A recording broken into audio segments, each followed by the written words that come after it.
여러분 안녕하십니까? 이슈 레이더 시간입니다. 오늘 드디어 삼성전자의 S24 세계 최초의 AI 인공지능 폰입니다. 이게 미국 세너제이에서 최초로 공개를 했고요. 현장에 한국경제TV의 박혜린 기자가 지금 나가 있습니다. 어제도 연결했었죠. 자, 박 기자.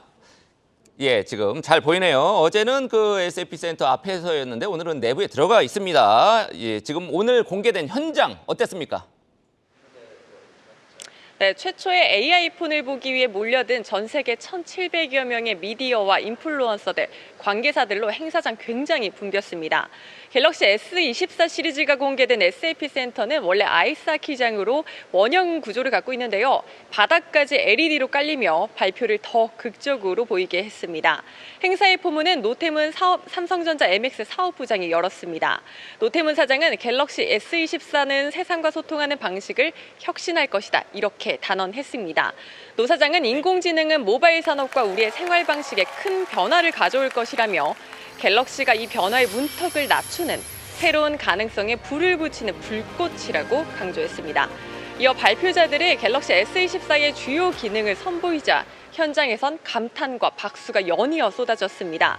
반응이 가장 좋았던 건 언어의 장벽을 부순 라이브 통화 통역 기능이었습니다.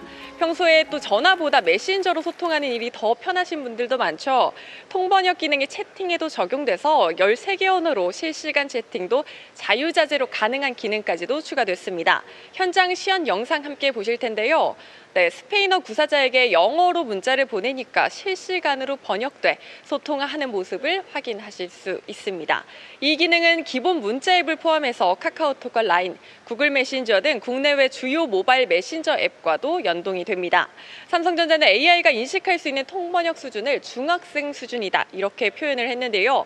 간단한 식당 예약이나 일상 대화 등은 충분히 가능했습니다. 제가 실제로 미국의 한 식당에 전화를 걸어서 한 단어 영어도 하지 않고 예약을 마치는데 전혀 무리가 없었습니다. 시간과 공간을 초월해 연결하는 스마트폰에서 국경 간 언어의 장벽까지 허문 AI폰의 시대가 도래한 겁니다. 그 실시간 번역이 인터넷 연결 없이도 된다라는 거죠. 굉장히 이제 편리해질 것 같습니다. 외국에 관광 나가면 이제 요게 이제 온 디바이스 AI의 힘인 것 같습니다. 어제 제가 이제 삼성전자 요거 시연 준비했던 관계자한테 물어보니까 요 실시간 통번역 기능 요게 지금 가장 평가가 내부 평가가 좋다고 이렇게 합니다. 또 다른 외신이 지금 보니까 많이 주목하고 있던데 Circle to Search죠. 예, 원을 그리면은 뭔가 검색을 해서 다 알려주는 그런 기능도 탑재가 됐다고요. 네, 맞습니다. 구글과 협업한 서클 투 서치 기능도 탑재됐습니다. 노태문 사장은 서클 투 서치 기능을 소개하기 앞서 구글 수석부사장 히로시 로카이머와 함께 등장해 안드로이드 생태계 전체를 강화하기 위해 구글과 함께 모바일 AI의 새로운 시대를 열겠다 이렇게 자부했습니다. 서클 투 서치는 구글의 이미지 검색에서 한 단계 나아간 것으로 화면상 궁금한 사진이나 문자의 원을 그리면 검색이 가능한 구조입니다. 사진은 물론 동영상까지도 가능한데요. 만약 타인의 인스타그램 피드를 보다가 해당 장소가 궁금하다면 화면에 원을 그려 장소를 파악할 수 있고요. 입장료나 주변 맛집 등에 대한 정보도 대화 형식으로 쉽게 검색할 수 있어서 검색 환경에 혁신을 가져왔다고 볼 수 있습니다.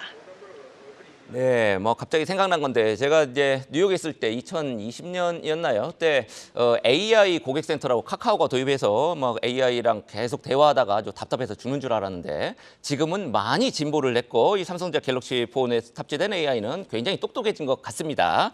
자, 그렇게 직접 단어를 입력하지 않아도 이렇게 원만 그리면 알아서 검색도 다 해주고 아주 특히 이제 젊은 층들은 굉장히 편리하게 쓸 수 있을 것 같은데 어떻습니까? 네, 맞습니다. 실제로 현장에는 유명한 유튜버들과 인플루언서들도 많이 등장을 했는데요. 모두 열렬한 반응을 보였습니다. 삼성전자는 갤럭시 S24를 시작으로 갤럭시가 아재폰이라는 이미지에서 탈피해 MZ세대까지 겨냥할 수 있을 것이라고 보고 있습니다. 사실 거의 모든 AI 기능이 MZ세대를 겨냥한 가운데 특히 카메라 기능이 여기에 큰 역할을 할 것으로 보입니다. 갤럭시는 선명한 줌 기능으로 일명 아이돌 덕질폰으로 유명한데요. S24는 AI를 기반으로 프로비주얼 엔진을 탑재해 줌 기능부터 야간 촬영까지 한층 더 안정된 화질을 제공합니다. 사진 촬영 후에 만약 그림자나 왜곡된 부분이 있다면 AI가 알아서 분석해서 자동으로 편집하는 기능까지도 더해졌습니다. 만약 영상을 촬영하고 주요한 장면들을 더 보고 싶다면 인스턴트 슬로모 기능을 적용해서 원하는 부분은 슬로우 모션으로까지도 볼 수 있습니다. 디자인 또한 호평을 받는 분위기인데요. 특히 울트라 버전은 최초로 티타늄 소재를 단말기에 적용했기에 내구성과 고급스러움을 더했고 전작 대비 두께를 줄여서 그립감 또한 좋아졌다는 평가가 나오고 있습니다. 지금도 이제 밥 먹을 때마다 항상 핸드폰을 손에서 떼지 못하는데 앞으로 더 그렇게 될 가능성이 높아질 것 같고요. 다만 이제 이렇게 실생활 깊숙이 AI 폰 이런 기능들이 들어오면 보안 우려가 안 나올 수 없죠. 그 부분은 어떻게 해소한다고 얘기를 합니까?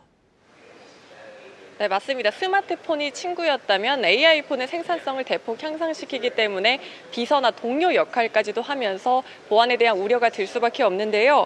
갤럭시 S24는 온 디바이스, 즉 기기 자체에 칩을 탑재해 보안성을 높인 기술로 보안에 대한 걱정 또한 덜 수 있습니다.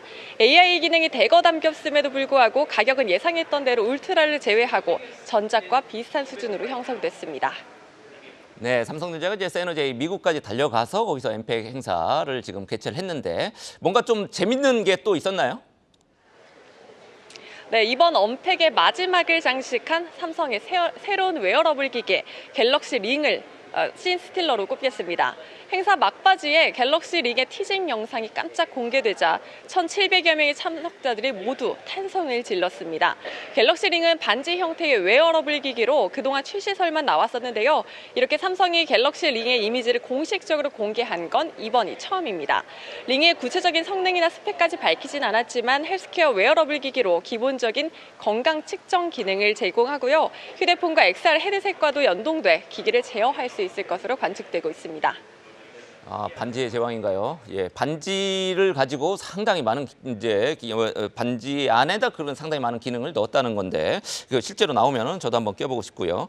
갤럭시 S24 시리즈가 드디어 이제 출시가 되고 우리가 이제 구입하게 될 텐데 구체적인 시점이 어떻게 되죠? 네, 오늘부터 강남과 홍대 스토어에서 만나보실 수 있고요. 내일부터 25일까지는 사전 판매를 진행하고 공식 출시는 31일부터입니다. 네, 그렇군요. 예, 수고 많았습니다. 자, 그러면은 우리 스튜디오에서 지금 계속 옆에서 기다리고 있는 우리 신인규 기자, 요 갤럭시 S24 시리즈 계속해서 얘기를 나눠보겠습니다.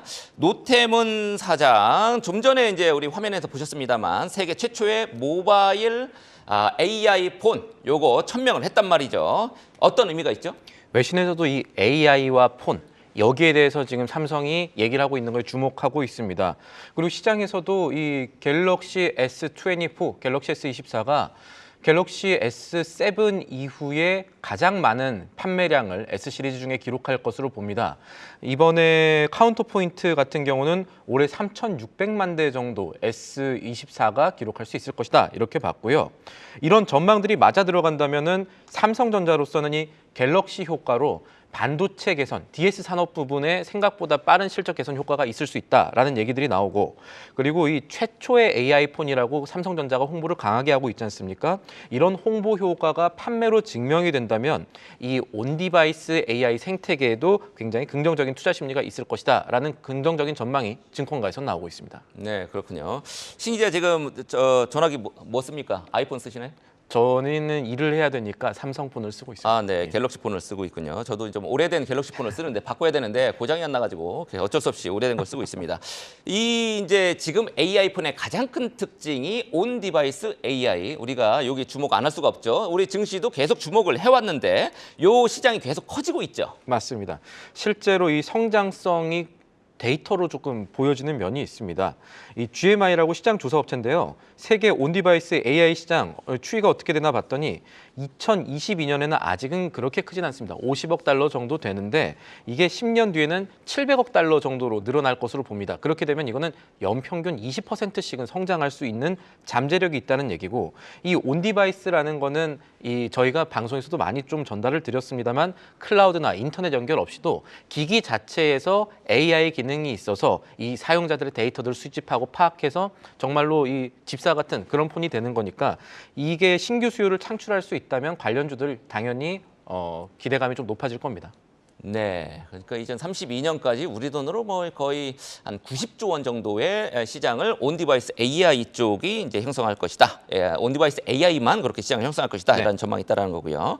우리 이제 온디바이스 AI 관련 종목들 유망하다고 평가되는 종목 어떤 게 있습니까? 온디바이스 AI가 더 커지려면은 그리고 제대로 잘 되려면 여기에 특화된 소재나 반도체가 필수일 텐데 이 관련주들에 대해서는 저희가 몇 번씩 언급을 드렸습니다만 오늘은 증권가에서 보고서 나온 종목들 위주로 좀 정리를 하면요. 일단 대장주는 제주반도체로 이제 꼽히고 있죠. 모바일 특화 메모리 개발 기업입니다. 국내에서 유일하게 퀄컴이랑 미디어텍 같은 이 글로벌사의 저전력 메모리를 인증을 받았고요.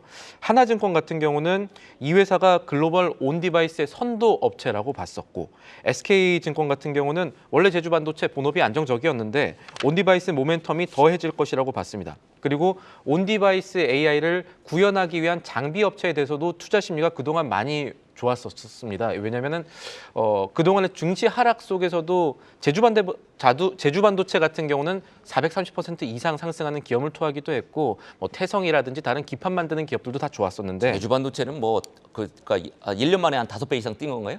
맞습니다. 예. 거의 석 달 만에 대단합니다. 5배라고 보시면 될 것 네. 같고 삼성증권 같은 경우는 반도체 소켓 제조하는 리노공업 역시도 온디바이스 AI로 수혜를 받을 수 있을 것이다 이렇게 봤습니다. 이것은 단기적으로 투자 심리가 모일 수 있는 주식들을 얘기를 한 거고 조금 중장기적으로 봤을 때 어느 기업들이 유망할 수 있느냐라고 봤을 때는 삼성전기를 꼽은 곳이 있었습니다.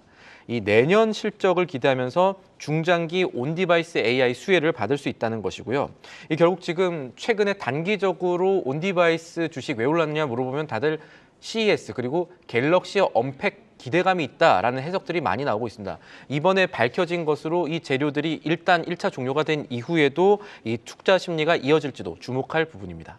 네, 우리 신 기자 얘기처럼 삼성전자의 세계 최초 AI 폰 이제 드디어 출시를 이제 곧 합니다만 오늘 공개를 했고 여기에 따른 온 디바이스 AI 관련주 동향 우리가 주목을 한번 해봐야 될 것 같습니다. 자, 다음 소식으로 우리 국내 증시 얘기 다시 해야 되겠습니다. 가슴은 좀 아프지만 어제 윤석열 대통령이 또 이제 우리 그 증시 부양 카드를 또 꺼냈단 말이죠. 총선을 앞두고 어찌 됐든 우리 투자자들에게는 좋은 이슈입니다. 그럼에도 불구하고 어제 주가는 좀 부진했습니다만 새롭게 꺼내든 증시 부양 카드 어떤 거를 핵심으로 꼽을 수 있겠습니까? 핵심은 코리아 디스카운트 해소입니다. 그래서 그동안에 안 나왔던 거 크게 두 가지 얘기들이 나왔다라고 볼 수가 있는데 하나는 개인의 세제 혜택을 통한 증시 자금 유입입니다.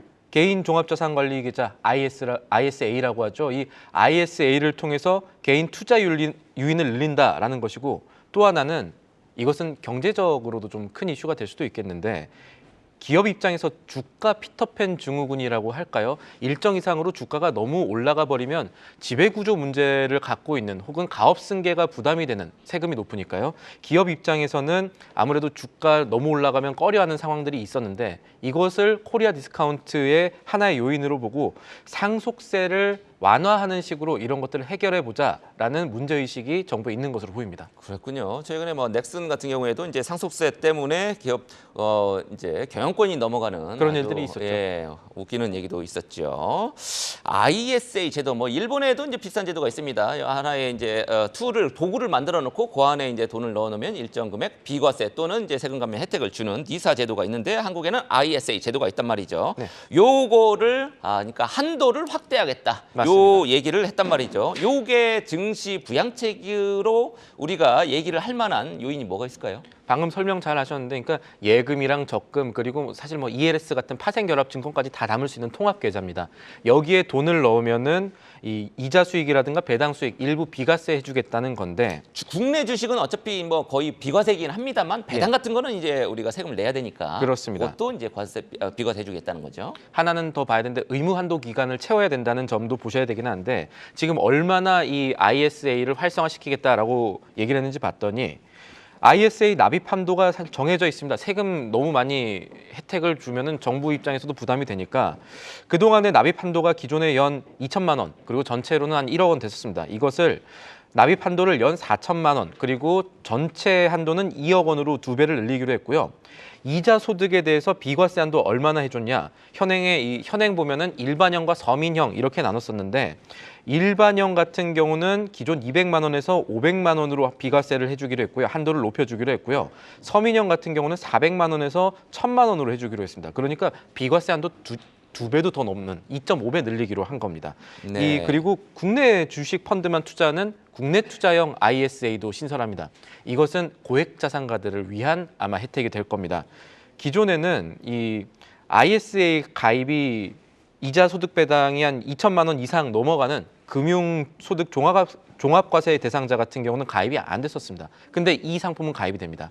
국내 펀드만 대상으로 묶어놓은 IS에 대해서는 고액 자산가들도 투자를 할 수 있게 해서 비과세를 아예 적용하진 않지만은 이 ISA를 통해서 이제 소득 내면은 원천징수세율만 적용하는 사실상 분리과세 혜택이 있기 때문에 이런 세제 혜택 그리고 더 확대시킬 것으로 정부는 얘기를 하고 있습니다. 네, 그렇군요. 자, 상속세도 완화하겠다 이렇게 윤 대통령이 밝혔단 말이죠. 이제 상속세가 한국은 사실 뭐 세계 최고 수준이긴 합니다. 이게 이제 10에서 50%인데 이것저것 붙이면은 최고 65%까지 뛰니까 굉장히 부담인데 상속세를 부담을 완화해주겠다. 요건 역시 증시부양책이라고 밝혔단 말이죠. 왜 그렇죠?